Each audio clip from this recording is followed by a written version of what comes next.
DITV reporter Kaylyn has spent the past year covering the Iowa City art scene. Today she's in the newsroom to show us some of her favorite reporting memories. Kaylyn? Yes, guys, good morning. It's been such a great year interviewing different artists and seeing what they're making. And it's been so special to get to report on this week after week. Just take a look and see what I mean. Some people might think Iowa is all corn and no culture, but from what my camera's seen, that couldn't be farther from the truth. I've spent the past year talking to some of the most brilliant people around about their creations. The dancers, directors, painters, and writers of Iowa City find endless ways to be unique. Take author and UI professor John DeGata, who allowed his book to be turned into a hit Broadway play last fall, telling the writers they could do whatever they wanted with his name. It wasn't difficult to hand over myself as a character.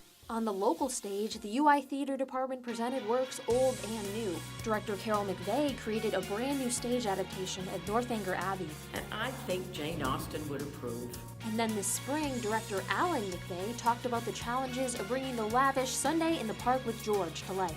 We've never done projections like this before, ever. But the most magical theater experience for me was taking a backstage tour of the Les Miserables set when the Broadway show came to Hampshire in December. I've never met anyone more devoted to their job than stage manager Jack McLeod. The crew, we never rest. We'll rest when the tour's over in 4 years. Also at Hampshire, I got to sit in on super auditions when the Whipped Cream production came. Watching one of the greatest choreographers in the ballet world teach children how to dance like cupcakes makes you smile for days. But many of the greatest artists around are University of Iowa students. Lily DeTay, for example, leads a double life in the classroom and on stage as a touring singer-songwriter. Madeline Mendel hand-stitches together collages that capture what it's like to have a loved one with Alzheimer's.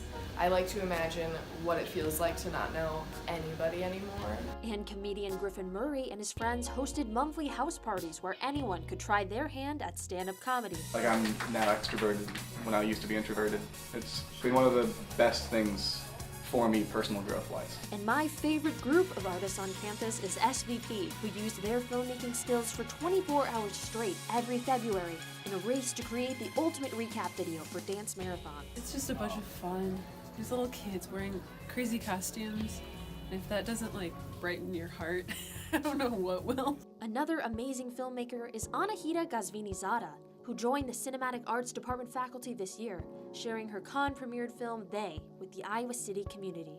And I had no idea one day I'm going to be teaching screenwriting. But honestly, there's just too many outstanding creatives to name in one recap. So if you shared your story and your art with me this year, thank you, and carry on. Well, guys, that really is it for me. It's been such a special year to get to talk to all these artists. Back to you in the studio.